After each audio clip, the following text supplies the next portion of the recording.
Boom. Hello, and welcome to the Rock and Roll Podcast. I am your host, John Harris, and today on the Rock and Roll Podcast, we have EPICA, and they have a new album. They have a new album called Omega, which was released on February 26, 2021 via Nuclear Blast Records. Right now, I'm being joined by Mark. Mark is going to share some more information about this stellar release, because there's so much going on in this release. Mark, we'll get a chance to chat about here, but welcome to the show.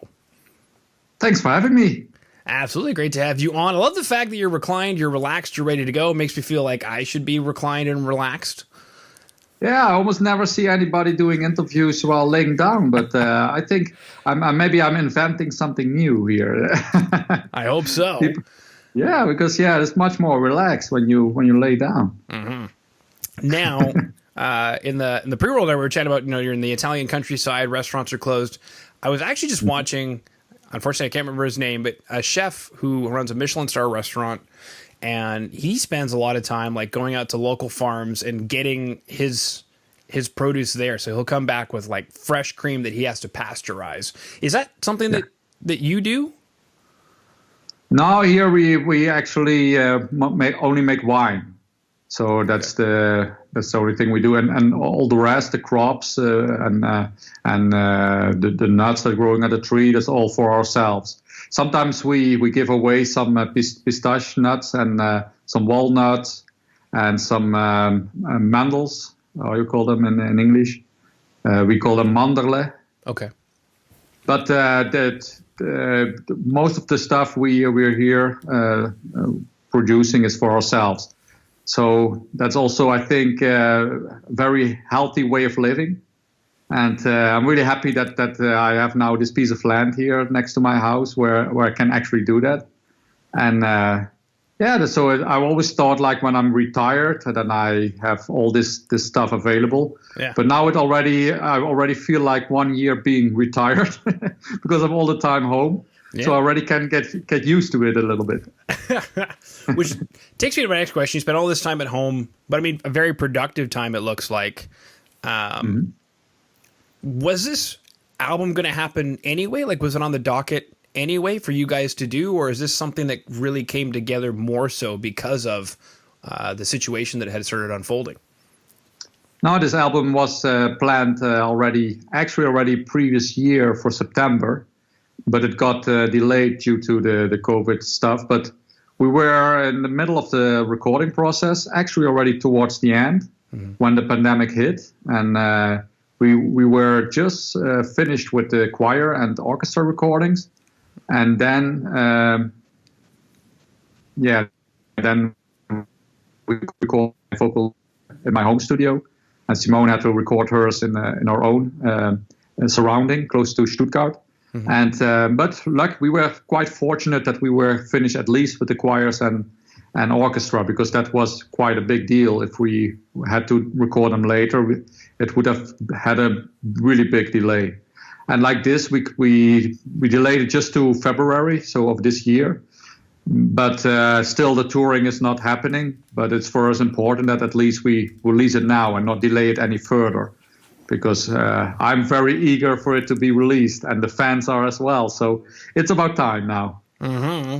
And you mentioned some tours being on hold, but I think I see some tour dates on the website. Is that something you guys are obviously hoping to go through with? But is it maybe not too premature to start making plans? Yeah, we got these festival offers, and even if there's a small chance, then you better have these things confirmed rather than that you say no and then everything is happening and then you're having no festival. So that's my point of view in it. We need a little miracle for these to happen, I think. Yeah. But it's not impossible. Who knows? They did some tests in Spain, for example, where they had some COVID-proof festivals and nobody got the COVID. So I guess it is possible in a way, but I think it's merely a matter of, do they get the permission or not to organize the festival? And I'm not so concerned about if they find ways to make it possible, but I'm more concerned about if they don't give permission from the government, then you cannot do anything. Right. Now, going back to the orchestra and the choir, because that's cool. So take us through the orchestra, and my note is it's a children's choir. Yes. So take us through that, Mark. Yeah, the orchestra we recorded in Prague, the same orchestra that has been used for Star Wars and like Dimmu Borgir when they recorded in Prague. It's a very professional orchestra, one of the best of Europe. And the reason why we recorded there is two reasons. One of them is that the quality is so high, and second, because they are still affordable. Because we wanted to record the full album with the orchestra. But if we would have to do that in the Netherlands, it's like 4 times more pricey. We would have not been able to afford it. So like this, we could record the whole album with it in 3 days. So it was perfect like that. And these people there, you have to imagine it's for them a working day. So they start at 9 and at 5 o'clock they stop. So even if they are in the middle of a piece, they simply stop. At 5 they stop and they leave. But it also has its charm. So for them it's really like, okay, that's our day is over, and they are right to do so. But then you have to make sure yourself that they are finished. Right. So we were on a tight schedule, and luckily we finished all the parts that we wanted to record. And the choirs, we recorded one a normal choir and one children's choir. Okay. And the children choir is also Koen, the keyboard player. His kids, they're singing in that choir. Oh. And that's a typical children choir. So they're playing around, and when they have to sing, they're having fun in doing so. And that's important, that the children have fun in what they're doing. Mm-hmm. And what I really love about a children choir is that you really hear that it's a children choir. You cannot simulate that with a normal choir, with an adult choir, because you simply cannot get that sound. And I must give the Koen guy the credits to it, that he really picked the right moments on the album for the children choir. We always give him the full confidence in making the choir decisions. And he picked the right parts. It's really turned out beautiful, and he did a great job. He's also always arranges all the choirs himself. So when we write songs, we give him some of our own, minimized arrangements, and then he makes something big out of it.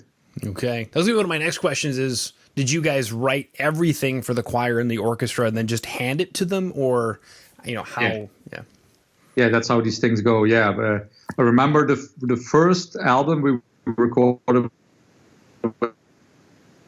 after with my former band, that we were in the studio working with a choir, and I remember that we had no idea how to actually do that. So we were on the spot arranging together with the choir members, arranging the choirs. Nowadays, we know exactly how these things work, and we hand out all the sheet music and also to the orchestra, so you don't lose any time on spot. And also the kind of choir and orchestras we're working with nowadays, if you get there unprepared, you're having yourself a really bad time. Mm-hmm. So that's not an option. So you have to get there really well prepared, and then it turns out the way you want it. And I must also give credits to Joost van den Broek, our producer. He's a very precise guy, and he keeps everything in order, all the schedules, and also he will make sure that whatever is needed, it's done in time. So he keeps an eye on the overview on the whole album. Yeah, very cool. Now, something you mentioned about the writing, and something that I read as well, is that you guys were able to do a lot of the writing, from what I read, in the same room, which is hasn't happened for a while.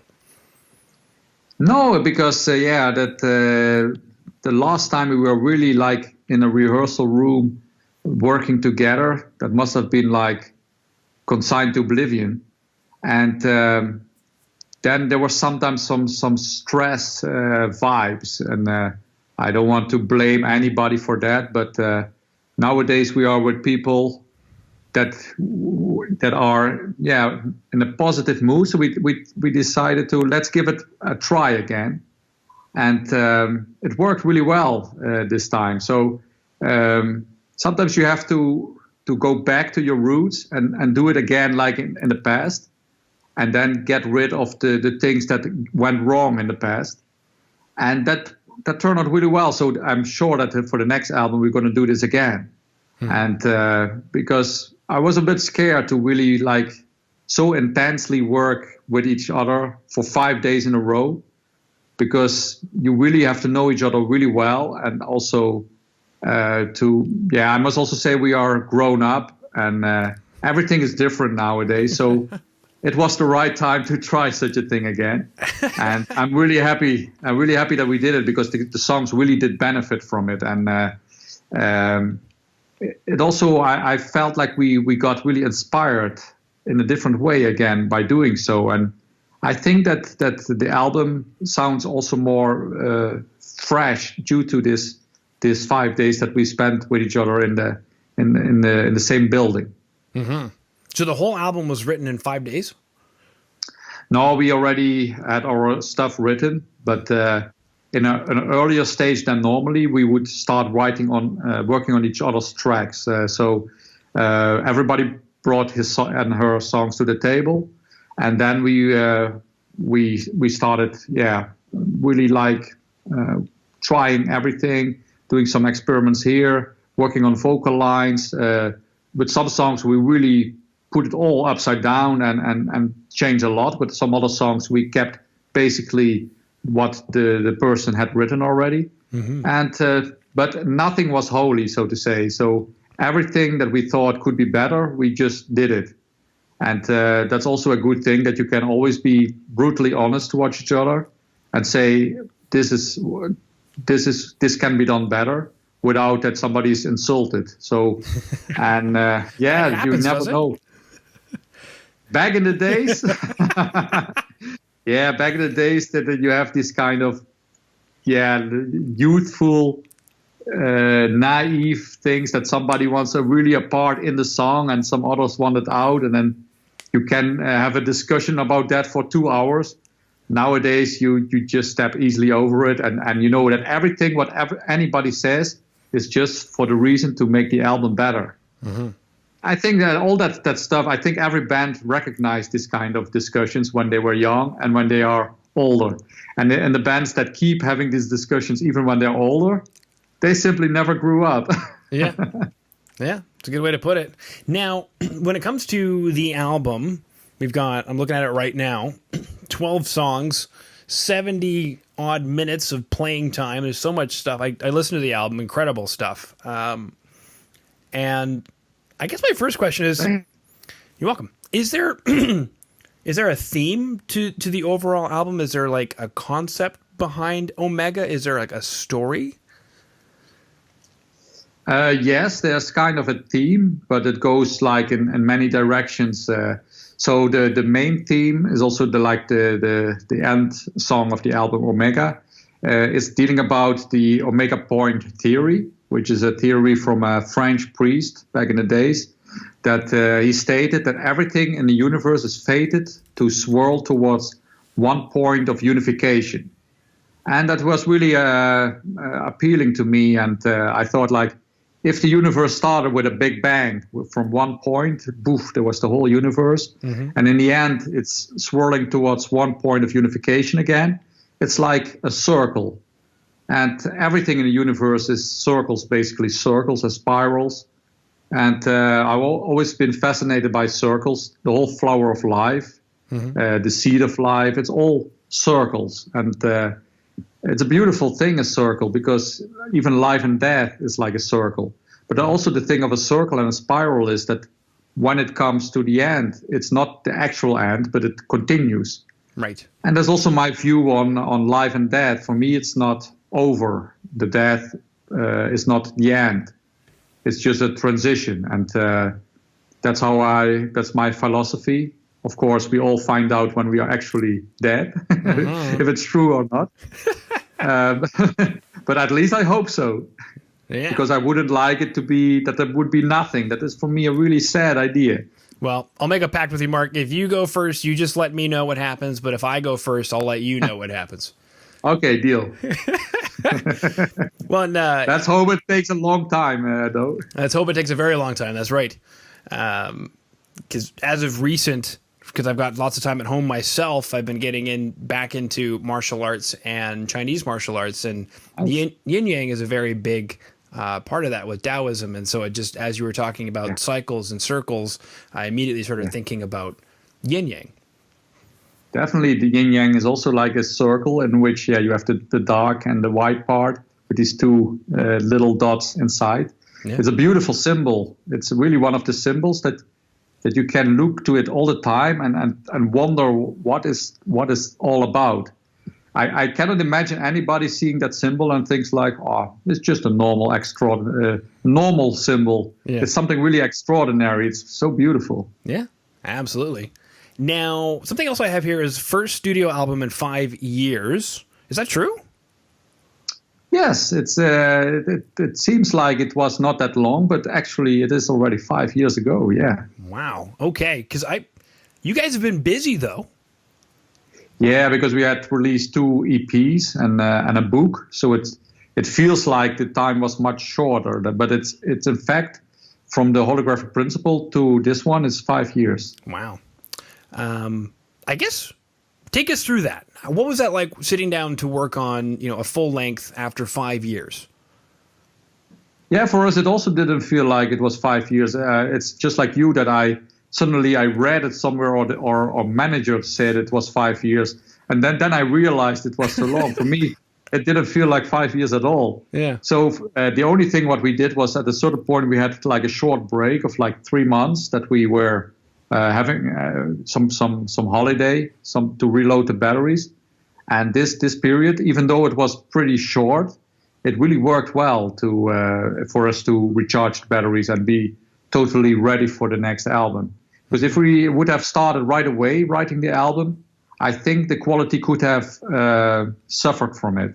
We really needed that short break to be fresh again. Mm-hmm. Yeah, absolutely. Now, a couple of the tracks that have been released up till this point, one of them in particular I wanted to chat about, because Freedom, The Wolves Within, has a very unique campaign associated with it. So if you wouldn't mind telling us about that, and how is that campaign going? Yeah, there's this campaign of Worldwide Foundation of Nature where you can adopt a wolf. And wolves, they are the animals that in the world, that is in many places they don't really have much space anymore. So when Nuclear Blast said like, oh, we like this freedom song, but we can do this Worldwide Foundation of Nature wolf thing. Yes, of Worldwide Foundation of Nature things in the past, and they always work well. And so we have already a special connection with them. And so whatever there's an option and an opportunity, we always take it, because whatever we do, even if it makes a small difference, all these small differences together makes a big impact. Mm-hmm. At least that's our philosophy towards it. And the song itself is dealing about that we all have 2 wolves inside of us. Mm-hmm. And one wolf represents the beauty side, like empathy, love, passion. And one wolf represents the dark side. It's just like the yin and yang. Mm-hmm. And the anger, the jealousy, all that kind of negative emotions. And we all have these wolves inside of us. And one of these wolves that you feed the most will be the dominant one. And so it's all a choice. It comes down to a choice that you want to be a more positive person, or you become a negative person and be more like a victim of the circumstances, so to say, how these people often see themselves, mm-hmm. while they're in fact not. It really comes down to a choice who you want to be. Yeah. Feeding with the left hand while wondering what's going on with the right hand, or however you want to. Yeah. Which wolf are you feeding? It's a Native American story, right? Yes, it's a Native American story, and then about an old Cherokee telling this story to his grandson, And then he's wondering, which wolf will win. And then the grandpa says, the one you feed the most. Right. Perfect. Okay. I dig it. Wow. What else is there to chat about this record? Is there anything in particular that you wanted to address with the record? Yeah, I'm very proud of the Kingdom of Heaven Part 3 song. Mm-hmm. It's the third part of the Kingdom of Heaven trilogy. And I wrote the song together with Isaac. It was 50-50. We were ping-ponging the ideas towards each other, and the song grew and grew. And then something bad happened to us. Both of our grandparents, our grandmothers, passed away in the same week. Whoa. While we were working on the song. So we decided to dedicate the song to both of our grandmothers. So in a way, it also feels like great to be able to dedicate this song to persons being important to us. Mm-hmm. But the funny thing, so to say funny, is that my other grandmother passed away during the first Kingdom of Heaven song when I worked on that song, and I dedicated this song to her. So it feels like a circle that's full. It's something very sad that happened, but at the other hand, by being able to dedicate the song to her, I feel at ease with it. I feel like it's okay. Mm-hmm. Yeah. It's almost kind of ominous, like you're sending people to the kingdom of heaven, Mark. Yeah, it's almost like that it was not a coincidence, that it happened at the time it had to happen. My grandma was 89. It's had a great life. Mm-hmm. So at a certain point, it's of course sad. It's always sad to lose somebody. Right. But when you reach such a respectable age, at least you can be happy that she was so long with us. Yeah, absolutely. And you said the song just kept growing and growing, and it did. It's 13 minutes and 24 seconds long. That's a long song. Yeah. I guess I'm curious about that. At what point do you decide the song's long enough, or there's enough going on in this song? Yeah, actually, at a certain point, the song was 14 minutes 50 or something, and we did cut some parts out because we thought like we have to just keep the strongest parts of the song and not just keeping parts to have a long song. But then still, it was 13 minutes 24, and then we thought, these parts that are left now, they are crucial for the song. So we cannot cut any more parts out. This is what it has to be. Yeah. It felt like this was it. And that's what kind of always struck me about Epica is there are a lot of bands out there who just add in stuff to just, I don't know, sound progressive or sound cool. But you guys do it so tastefully that I couldn't imagine a part not being there. Yeah, with this song, it is indeed like if we would have cut out anything that's in there now, missing something. I agree with you. There's some bands and they want to have a really very long song, and just for the sake of having a long song, that doesn't work. Yeah, beautiful. And this is some crazy artwork as well. I dig the artwork. I know there was a note in here somewhere about the artwork. I can't remember it, but stellar artwork. Thank you. Yeah, we're also really happy with it. We always work with this guy already since 4 albums or 5 albums, Stefan Heilemann, and he always knows exactly what we need.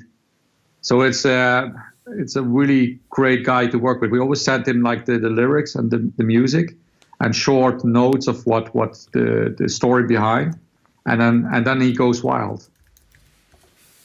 I'm trying to look up the name of it because I see it's a symbol for life out of Egypt, and I'm trying to remember what it's called. The Ankh. There we go. Yeah. There we go. So we got a maze, we got an Ankh, we even have an Omega symbol in there. Yes, there's a lot of things to discover when you look long at it. Mm-hmm. Beautiful. Well, my good man, we've chatted about some tracks. We've chatted about the album. We chatted about orchestras and choirs. We chatted about the Italian countryside. What kind of wine is out there? Nero d'Avola. Okay. Can I buy that here? That's a very fine grape. I don't know if you can buy it there. but that's the typical Sicilian main wine, Nero d'Avola. I see it here. The most important red wine grape in Sicily, quote unquote. Yes. Okay. Beautiful. We just had some Italian wine the other day. I don't know if it was good or not, but it was a Ruffino Chianti from 2018. But you drank it? Yes, I was making cacciatore for supper. I don't know if that's real or not, but I was making cacciatore. Ah. Yeah, and then we made our own pasta. And was it? But it tasted good, or how was it, the wine? It was very good, and it complemented the meal very well. Ah, nice. Mm-hmm. That's what it's supposed to do. Yes. But I always say when you have dinner, then you should not have a too expensive wine, but more like a wine, that goes well with the dinner, because the taste of the food is already so strong that you cannot taste a really expensive wine so well. Mm-hmm. So I would always say drink the very expensive wines, not during the dinner. Yeah, this was a $12 bottle of wine. It was not. Oh, that's fine. That's fine. Yeah, not expensive. Is cacciatore a real thing, like in Italy? I don't know what cacciatore is. Oh, okay. It is a braised chicken dish where you break up the chicken and you braise it in a tomato sauce and then serve it with pasta, rice, something. And I've never had it here, so I don't know if that's a real Italian dish. But I always have to laugh, for example, when I go to Olive Garden in the US, for example, and then they have this Italian tomato soup. Yes. There's no tomato soup here in Italy. Of course, some make tomato soup. Yeah. But Italian tomato soup doesn't exist. Yeah. There's a few things out there, especially at Olive Garden. Yeah. Some things that are not Italian at all, but they sell it like, really, this is typical Italian. Mm-hmm. This is an authentic Alfredo right here. And you're like, yeah. got it. Yeah, Olive Garden was not that Italian to me. You're kidding. All right, we won't let the secret out of the bag. Groovy. All right, so yeah, we've chatted about the Italian countryside, potentially some tour dates coming up. So if that is happening, then you guys will be there. If it's happening, going to happen, then we are more than ready. Beautiful. Because it's been a while now, and we are very eager to go on the road again. Mm-hmm. Awesome. Is there anything else that you wanted to chat about that I didn't bring up, Mark? The only thing that comes to my mind now is something that I'm really into, but it has nothing to do with music. But I'm really into this Wim Hof method. I don't know if you heard about it. Mm-mm. Tell me about it.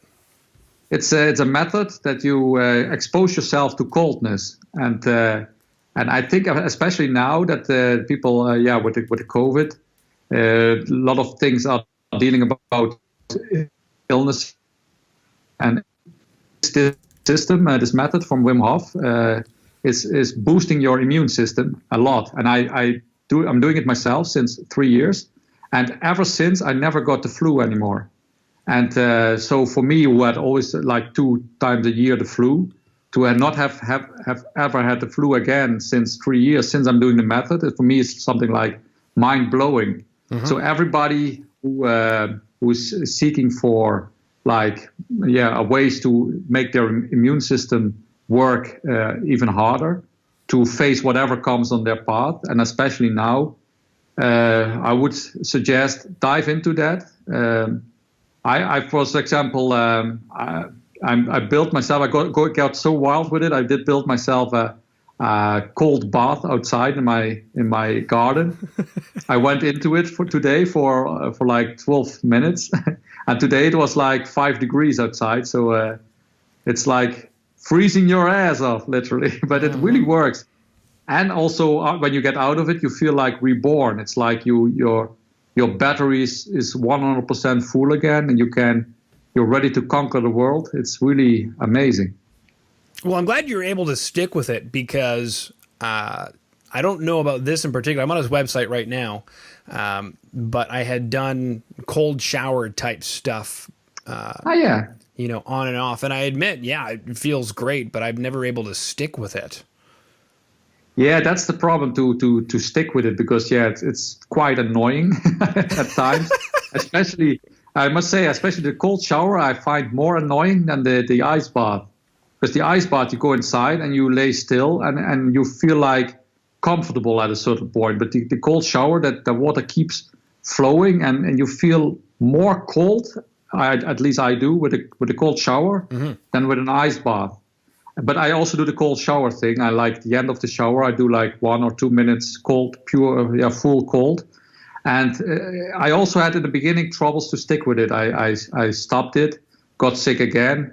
I decided to stick with it, and then for 3 years I never stopped it anymore. And actually, I must also say now it's less hard for me now that I used to it. Maybe I got more brown fat. That's something that you develop when you do it often, and maybe it gets more easy over time. But I remember the beginnings are really difficult. Yeah, to keep doing it. Yeah, I mean, wow. Okay. But I mean, hey, that's a testament to doing it. Now, it says that there is also a few other things with his particular method, some breathing, and what's the other one? There's 3 pillars. So the coldness, the breathing, and something else. So push-ups he does also, but I'm doing just the coldness and the breathing technique. Okay, is it like meditation, or what is the breathing technique?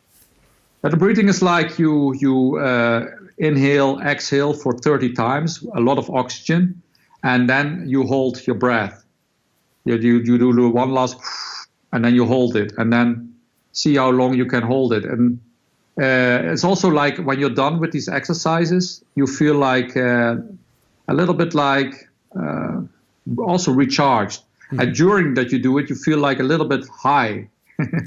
So it's like a natural drug effect. At least that's what I feel when I'm doing it.